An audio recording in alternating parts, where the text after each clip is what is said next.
नमस्कार साथियों, स्वागत है आपका हमारे यूट्यूब चैनल एग्जामोफोबिया में। मैं धर्मेंद्र करंट अफेयर की इस क्लास में आपका स्वागत है। और इस current affair pre cum mains का करंट अफेयर है जो आपके आगामी यूपीएससी और स्टेट पीसीएस के एग्ज़ाम को देखते हुए तैयार किया जाता है। तो इस करंट अफेयर में हम लोग एनालिसिस करते हैं और उसके बाद 3 क्वेश्चंस भी आपको देते हैं प्रैक्टिस के। आपके कमेंट बॉक्स में हमें उसके आंसर मिलते हैं। बहुत बहुत धन्यवाद। आज का करंट अफेयर डिस्कस करते हैं हम लोग। तो आज का जो हमारा पहला करंट अफेयर है वो है पैरा कूटनीति। ठीक है, पैरा कूटनीति क्या है इसको ज़रा समझते हैं। ठीक, तो स्टार्ट करते हैं। क्या क्या इसके पॉइंट आपके एग्ज़ाम के पॉइंट ऑफ व्यू से महत्वपूर्ण हैं उसको हम पहले डिस्कस करते हैं पैरा कूटनीति में। ठीक है, तो पहला पॉइंट जो आता है वो आता है श्रोमणी अकाली दल ने अपने घोषणा पत्र में पाकिस्तान सीमा से 5 किलोमीटर से भी कम दूरी पर गुरु नानक के अंतिम विश्राम स्थल करतारपुर साहिब को वापस पाने का वादा किया था। श्रोमणी अकाली दल करतारपुर साहिब के बदले में पाकिस्तान के क्षेत्र के आदान प्रदान पर बातचीत करने के लिए केंद्र के साथ काम करने का वादा कर रहा है। ठीक है, जैसा कि हाल ही में भारत ने बांग्लादेश के भूमि क्षेत्र को दिया है, ऐसा ही वादा श्रोमणी अकाली दल ने अपने चुनावी मैनिफेस्टो में कहा है कि गुरु नानक का जो पवित्र स्थल है वो हिंदुस्तान वापस मांगेगा, पाकिस्तान से आदान प्रदान होगा। अब इसमें समझौते में समझते हैं। पंजाब की क्षेत्रीय समझौते फिर से खोलना एक दुस्वप्न होगा जिसके बारे में बहुत कम लोग सोचना चाहेंगे। कुछ विशेषज्ञों के अनुसार सीमाओं के क्षेत्रीय स्वभाव पर फिर से काम करने से अधिक व्यवहारिक इन सीमाओं की प्रकृति को बदलना होगा जो लंबे समय से सैन्य टकराव के क्षेत्र में रहे हैं, न कि वाणिज्यिक सहयोग के। श्रोमणी अकाली दल व्यापार के लिए पाकिस्तान के साथ अटारी और हुसैनी वाली सीमाओं को फिर से खोलने की भी मांग करता है और आर्थिक समृद्धि लाने के लिए पर्यटन की बात करता है। ठीक है, इसमें आगे क्या है, आगे क्या एग्जिस्ट करता है इसको ज़रा देखते हैं हम लोग। पाकिस्तान से उलझने से श्रोमणी अकाली दल के प्रस्ताव को पैरामेडिक डिप्लोमेसी या सब स्टेट डिप्लोमेसी के विचार सामने आने हैं। पैरा डिप्लोमेसी एक साझा राष्ट्रीय लक्ष्यों को प्राप्ति करने के लिए संघ स्तर पर नीचे की संस्थाओं यानी प्रांतीय और स्थानीय सरकारों के बीच औपचारिक बातचीत से शामिल होता है। पैरा डिप्लोमेसी का आचरण राष्ट्रीय सरकारों के विरोध में नहीं है, इनका अन्य संप्रभुत्व जुड़ाव पर एकाधिकार है। ठीक है, संघीय सरकार सीमाओं के पार संलग्न होने के अधिकार को साझा करने से लेकर काफ़ी घबराई हुई हैं। सौंपने की बात ही दूर है, खासकर तब जब इस प्रक्रिया पर सीमा पार आपराधिक और आतंकवादी नेटवर्क की छाया पड़ने का खतरा होता है। ठीक है, केंद्र सरकार के साथ मिलकर संचालित पैरा डिप्लोमेसी अक्सर खुलेआम पैदा कर सकती है जो राष्ट्रीय सरकारों के निर्धारित पदों के बीच उत्पन्न नहीं हो सकते हैं। सभी भारतीय सीमावर्ती राज्य पंजाब की तरह सीमा पार सहयोग के लिए उत्सुक नहीं हैं। इतिहास के अनूठे बोझ और राजनीतिक कठिनाई के विभिन्न डिग्री के साथ प्रत्येक सीमा के संदर्भ अलग हैं। उदाहरण के लिए ममता बनर्जी के नेतृत्व में पश्चिम बंगाल ने वास्तव में ढाका के साथ दिल्ली के संबंधों को जटिल बना दिया था। ठीक है, चेन्नई में तमिल पार्टियों ने कोलंबो के साथ दिल्ली के संबंधों को जटिल बना दिया था। यूपीए सरकार को अक्सर राज्यों को अपने गठबंधन सहयोगियों के प्रतिरोध का सामना करना पड़ा था। अगली सरकार को भारत के शासन कला का एक अमूल्यवान उपकरणों के रूप में पैरा डिप्लोमेसी दुनिया पुनर्विचार करना चाहिए। सफल होने के लिए भारत के पड़ोस नीति सीमावर्ती प्रांतों और लोगों के हितों के साथ काम करना चाहिए। बदले में पड़ोसियों के साथ उत्पादक संबंध विकसित करने और केंद्र सीमावर्ती प्रांतों में क्षेत्रीय दलों के बीच आम सहमति का निर्माण की मांग करता है। तो पैरामेडिक डिप्लोमेसी एक तरह से केंद्र पर राज्य और स्थानीय सरकारों का एक मेलजोल है, ये इस पर चर्चा की गई है। आगे इसमें क्या है, राजनीतिक और सैन्य प्रतिरोध। पाकिस्तान सैन्य और राजनीतिक नेतृत्व अनसुलझी कश्मीरी संघर्ष के कारण भारत के साथ आर्थिक जुड़ाव का विरोध करता है। राजनीतिक प्रतिष्ठान की ओर से कभी कभार सकारात्मक संकेत के बावजूद आंतरिक विरोध अक्सर किसी भी पहल की तेजी को रद्द कर देता है। ऐतिहासिक शत्रुता 1947 के विभाजन और उसके युद्धों से उपजा गहरा अविश्वास है। आर्थिक सहयोग में बाधा बना हुआ है। एक ऐतिहासिक शिकायतें राष्ट्रीय आख्यानों को आकार देती हैं, नीतिगत निर्णयों को प्रभावित करती हैं, जिससे अंतर्निहित राजनीतिक तनाव को हल किए बिना आर्थिक सहयोग के लिए प्रतिबद्ध होना मुश्किल हो जाता है। आगे क्या है? आर्थिक लाभ बनाम राजनीतिक बाधाएं। आर्थिक लाभों को पहचानने के बावजूद पाकिस्तान का नेतृत्व ऐतिहासिक संघर्षों और कश्मीर के मुद्दों के कारण भारत के साथ जुड़ने में झिझक रहा है। हालांकि पाकिस्तान व्यापारिक समुदाय और व्यापार के फिर से खोलने की वकालत की है, लेकिन इन अपीलों को अक्सर आर्थिक व्यवहारिकता और भू राजनीतिक चिंताओं को प्राथमिकता देने वाले राजनीतिक और सैन्य अभिजात वर्ग द्वारा दबा दिया जाता है। सुरक्षा संबंधी चिंताएं क्या हैं? सीमा और आतंकवाद के पाकिस्तान के समर्थन और बार बार सीमा पर होने वाली झड़पें शत्रुता का माहौल पैदा करती हैं।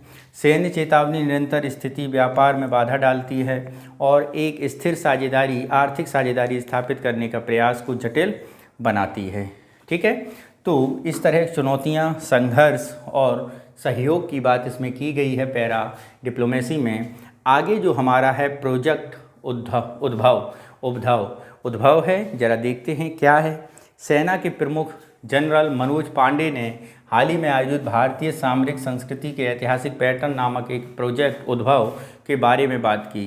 पिछले साल शुरू की गई इस परियोजना का उद्देश्य भारत की प्राचीन रणनीतिक कौशल को समकालीन सैन्य प्रथाओं में एकीकृत करके बल को भविष्य के लिए तैयार बनाकर रक्षा क्षेत्र की दृष्टि से समृद्ध करना है। प्रोजेक्ट उद्भव है क्या, जरा इसको देखते हैं और समझते हैं।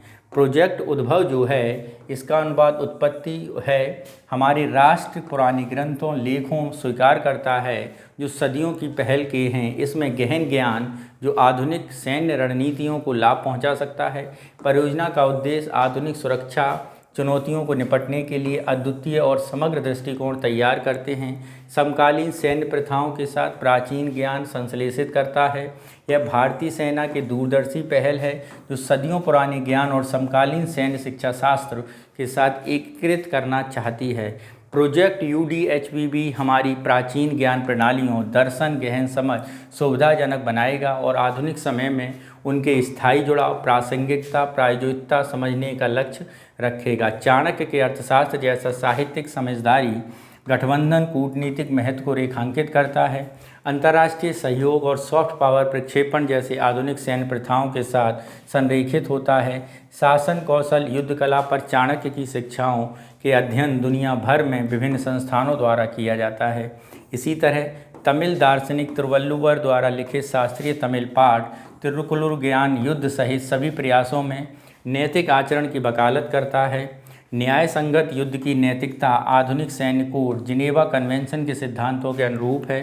प्राचीन ग्रंथों के अलावा प्रमुख सैन्य अभियानों नेताओं अध्ययन भी महत्वपूर्ण हैं। चंद्रगुप्त मौर्य, अशोक और चोल के साम्राज्यों को अपने समय में फले फूले और उनके प्रभाव का विस्तार हुआ। अहोम राज्य के भी उदाहरण हैं जिनमें 600 वर्षों तक सफलतापूर्वक शासन किया और मुगलों को बार बार हराया। 1671 में लचित बोरफुल के नेतृत्व में सरायघाट नौसेना की लड़ाई, सामान खरीदने और युद्ध में नियोजित करने, सैन्य खुफिया जानकारी के ध्यान में केंद्रित करने, मुगलों की रणनीति कमजोरी का फायदा उठाने, चतुर राजनीतिक वार्ता का उपयोग करके एक उत्कृष्ट उदाहरण है। प्रोजेक्ट उद्भव का लक्ष्य अंततः विषय अनुसंधान कार्यशालाओं, नेतृत्व सेमिनारों के माध्यम से प्राचीन ज्ञान और सैन्य शिक्षा शास्त्र के साथ प्रभावी ढंग से एकीकृत करना है। रणनीतिक सोच, शासन कला, युद्ध संबंधी पहल से कम खोजे गए विचारों और सिद्धांतों के उद्भव को सुविधा प्रदान करेगा। ठीक है, तो यहाँ पर आप ये समझ सकते हैं ये जो प्रोजेक्ट उद्भव है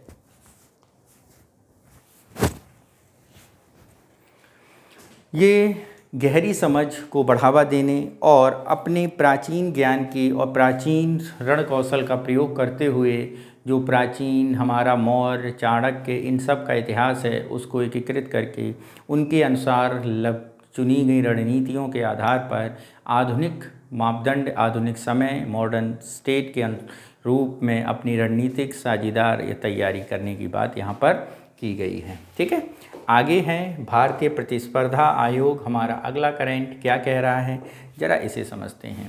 भारतीय प्रतिस्पर्धा आयोग का 15वां स्थापना दिवस नई दिल्ली में मनाया गया, जिसका गठन 2014 अक्टूबर 2003 को किया गया था। हालांकि 2009 में धनेंद्र कुमार पहले अध्यक्ष के साथ पूरी तरह कार्यात्मक हो गया। ठीक है, CCI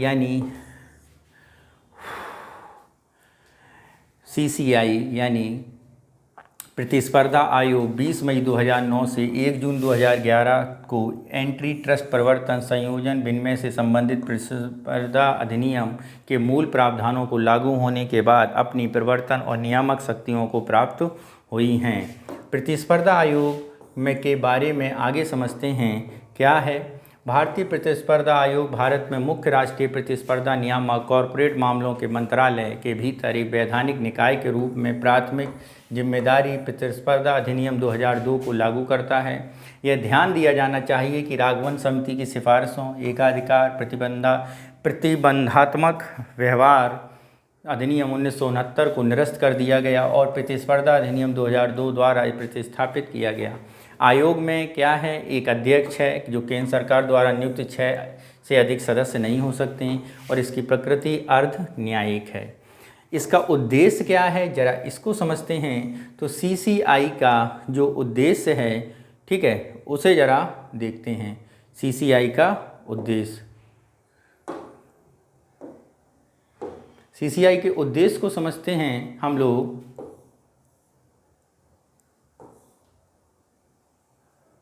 ठीक है, तो CCI का उद्देश्य क्या है, इसको जरा समझते हैं।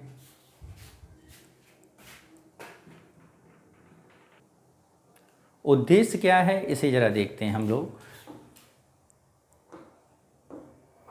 CCI का लक्ष्य सहभागिता प्रवर्तन के माध्यम से एक सक्षम प्रतिस्पर्धा संस्कृति को बढ़ावा देना, बनाए रखना, दृष्टिकोण व्यवसाय के निष्पक्ष, प्रतिस्पर्धी और नवीन होने के लिए प्रेरित करना, उपभोक्ता कल्याण को बढ़ाना, आर्थिक विकास का समर्थन में शामिल। एंटी ट्रस्ट विनियमन CCI प्रतिस्पर्धा विरोधी प्रथाओं जैसे कार्टेल प्रमुख स्थिति का दुरुपयोग, प्रतिस्पर्धा विरोधी समझौते रोककर निष्पक्ष प्रतिस्पर्धा सुनिश्चित करता है।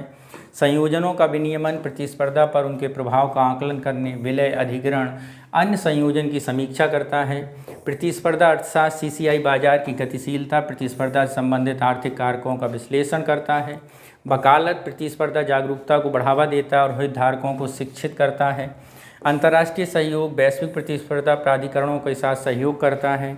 मुनाफाखोरी का विरोध करता है, व्यवसायों में अनुचित मुनाफाखोरी के मामलों की जांच करता है। ठीक है, आगे देखते हैं जो हमारा अगला है टॉपिक, वो हमारा अगला टॉपिक है आपराधिक उपेक्षा और राज्य जवाबदेही की कमी। 13 मई को तूफान के दौरान मुंबई में घाटकोपर इलाके में बिल बोर्ड गिर गया, जिससे कितने लोगों की जान चली गई, वो है आपकी 16 लोगों की जान चली गई है। क्या हुआ था, जरा इसे समझते हैं। घाटकोपर त्रासदी देश के शहरी शासन के लंबे समय चली आ रही बुराइयों का एक गंभीर याद दिलाती है। कमजोर नगरपालिका, अतिव्यापी अधिकार क्षेत्र एजेंसियां, लापरवाह अधिकारी, दोषपूर्ण सड़क डिजाइन और संदिग्ध स्थान आवंटन प्रक्रियाएं हैं। क्या है इसमें, जरा इसको समझते हैं। जो हालिया में मुंबई में घटना घटी, काफ़ी दुखद घटना है, इसके बारे में देखते हैं। नागरिक शहर और उसके बुनियादी ढांचे के साथ बातचीत करते हैं तो हमें जीवन के साथ राज्य पर भरोसा करते हैं तो एक शहर का बुनियादी ढांचा नागरिक और राज्य के बीच प्रकार की भौतिक इंटरफेस है। हमारे बुनियादी ढांचे की गुणवत्ता हमारे जीवन की गुणवत्ता का मूल है और हमारी सुरक्षा इसके रखरखाव का कार्य है। ऑडिट और विनियमन हमारे बुनियादी ढांचे के पतन और खतरों से बचाते हैं। होर्डिंग दुखद पतन के बाद राज्य की कार्रवाइयों का एक पैटर्न का अनुसरण करती हैं जो देश भर में बुनियादी ढांचागत दुर्घटनाओं के विशिष्ट है। रिपोर्टों से क्या पता चला, घाटकोपर होर्डिंग की नींव कमज़ोर और उथली थी। सरकारी रेलवे पुलिस ने 2021 में होर्डिंग के लिए अनुमति दी थी और BMC ने पिछले साल एजेंसी में 3 नोटिस जारी किए, लेकिन कोई कार्रवाई नहीं की गई। राज्य ने मुंबई के लोगों को पूरी उपेक्षा की। अनुमत आकार में 3 गुना बड़े विशाल होर्डिंग को नज़रअंदाज कर दिया गया और केवल 16 लोगों की मृत्यु के बाद संरचनात्मक ऑडिट का आदेश दिया गया। इस त्रासदी में निजी फर्म एकमात्र आपराधिक बनने के साथ राज्य धीरे धीरे पृष्ठभूमि से गायब हो गया है। और ठेकों के आवंटन और नियमों के कार्यान्वयन के लिए कोई जवाबदेही नहीं रह गई है। आगे देखें, 2016 में कलकत्ता में फ्लाईओवर ढहने के मामले में निर्माण कंपनी IVRCL पूरी तरह जिम्मेदार ठहराया गया था। 2022 में मोरबी ब्रिज ढहने से ओरेवा समूह, घाटकोपर होर्डिंग ढहने से इसके लिए एग्रो टीआर प्राइवेट लिमिटेड को आरोपी बताया गया है, जबकि राज्य अपनी भूमिका से पूर्णतः पल्ला झाड़ता है। पैटर्न हमें 3 बातें बताता है। पहला कि राज्य मानव जीवन को इतना महत्व नहीं देता है और यह सुनिश्चित कर सके कि सार्वजनिक बुनियादी ढांचा सुरक्षित हो। दूसरा क्या है, राज्य, इससे हमें क्या इंडिकेट मिलता है।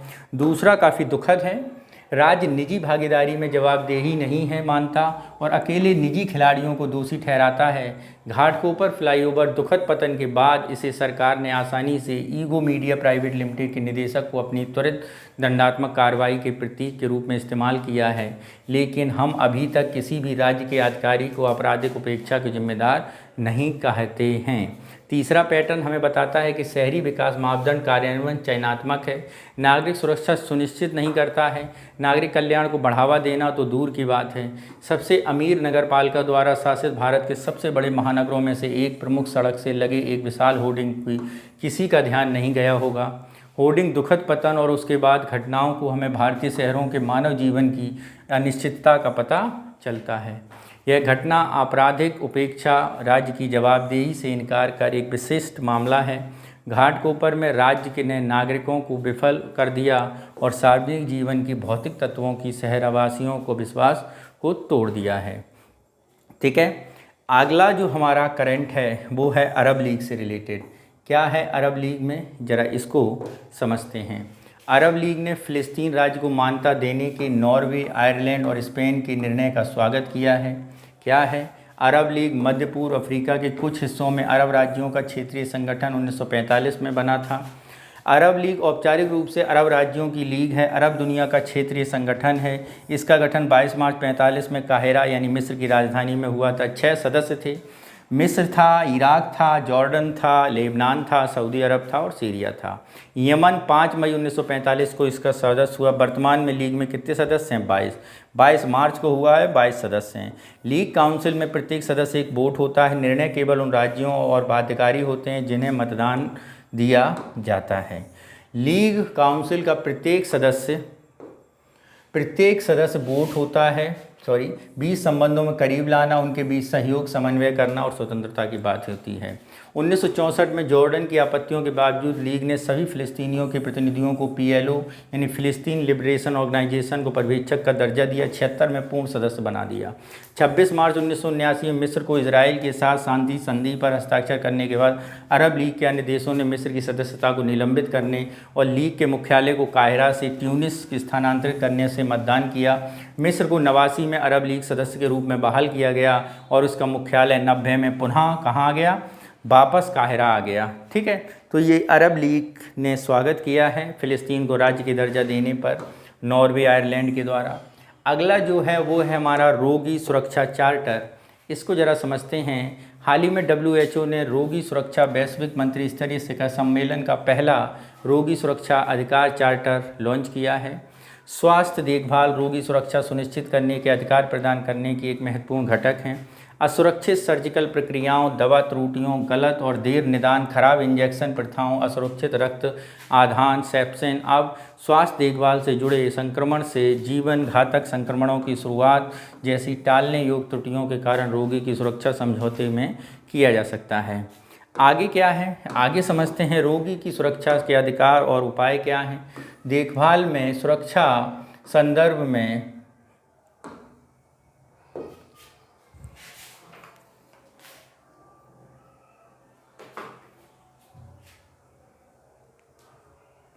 क्या है, जरा इसे देखते हैं। रोगियों को मूल अधिकार को रेखांकित करता है, सुनिश्चित करने के लिए सरकारों के अन्य हितधारकों की सहायता करना चाहता है। रोगियों की आवाज़ सुनी जाए, स्वास्थ्य देखभाल सुरक्षित हो। चार्टर में जोखिम कम करने रोकने महत्वपूर्ण 10 रोगी सुरक्षा शामिल हों, जिन्हें शामिल समय पर प्रभावी उचित देखभाल, सुरक्षित स्वास्थ्य देखभाल, योग सक्षम स्वास्थ्य कार्यकर्ता, सुरक्षित चिकित्सा उत्पाद, सुरक्षित एवं संरक्षित स्वास्थ्य सुविधाएँ, गरिमा, सम्मान, सूचना, सुनवाई और रोगी के परिवार की व्यस्तता। ठीक है, ये सारी चीज़ें हैं। रोगी के स्वास्थ्य चार्टर की आवश्यकता क्या पड़ी है, जरा इसे देखते हैं। क्यों WHO ने ऐसा कहा है? आर्थिक सहयोग विकास संगठन OECD की रिपोर्ट के अनुसार लगभग 10 में से 11 एक मरीज की स्वास्थ्य देखभाल प्रक्रियाओं के दौरान नुकसान का सामना करना पड़ता है। परिणाम स्वरूप असुरक्षित देखभाल के कारण 3 मिलियन से अधिक वार्षिक मौतें हो जाती हैं। OECD के अनुसार रोगी सुरक्षा निवेश स्वास्थ्य परिणामों में सकारात्मक प्रभाव पड़ता है। रोगी क्षति संबंधित लागत कम हो जाती है। सिस्टम दक्षता में सुधार होता है। समुदाय में आश्वस्त करने और स्वास्थ्य देखभाल प्रणालियों में उनका विश्वास बहाल करने में मदद मिलती है। मरीजों को होने वाले अधिकांश नुकसान से बचा जा सकता है। नुकसान को कम करने मरीजों के परिवारों को देखभाल करने वालों की भागीदारी को महत्वपूर्ण भूमिका को रेखांकित करता है। मरीजों को नुकसान अक्सर खराब डिजाइन वाली स्वास्थ्य देखभाल प्रणालियों से होता है, न कि अलग अलग घटनाओं से। WHO के सदस्य 2023 में सर्वेक्षण में वैश्विक रोगी सुरक्षा कार्य योजना 21-30 के लागू करने की कमियों को पता चला, जिससे रोगी प्रतिनिधित्व की आवश्यकता पर जोर दिया गया और कार्यान्वयन में आय आधारित असमानताओं को संबोधित किया गया। सर्वेक्षण में अंतरिम परिणामों से पता चला कि केवल 13% प्रक्रियाएं देने वाले देशों में अनेक अधिकांश अस्पतालों और गवर्निंग बोर्ड या समकक्ष तंत्र का एक रोगी प्रतिनिधि है। रोगी सुरक्षा एक महत्वपूर्ण वैश्विक प्राथमिकता है और सतत विकास लक्ष्यों, अच्छा स्वास्थ्य और कल्याण प्राप्त करने के लिए आवश्यक है। ठीक है, ये बात WHO में प्रकाशित हुई और रोगी चार्टर की बात आती है। अगला जो हमारा है वो है हमारे अभ्यास क्वेश्चंस। तो ज़रा इन अभ्यास क्वेश्चंस को देखिए और मित्रों आप कमेंट बॉक्स में इनके आंसर ज़रूर दीजिए। पहला क्वेश्चन आप देखिए अरब लीग से रिलेटेड था। दूसरा क्वेश्चन देखिए भारतीय प्रतिस्पर्धा आयोग से है और तीसरा क्वेश्चन आपके सामने प्रोजेक्ट उद्भव हाल ही में समाचारों में सुना गया होगा। तो ये तीनों क्वेश्चन के आंसर आप कमेंट बॉक्स में ज़रूर दीजिए।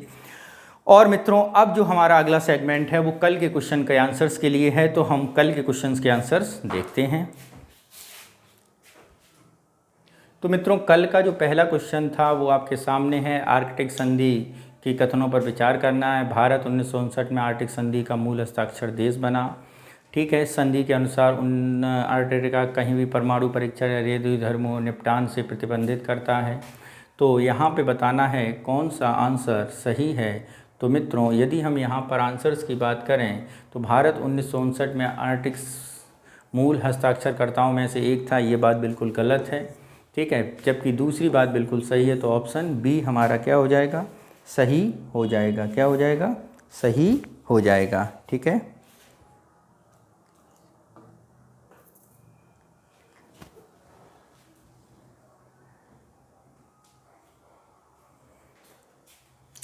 अगला क्वेश्चन क्या है, अगला क्वेश्चन देखते हैं। मलेरिया से संबंधित है हमारा अगला क्वेश्चन।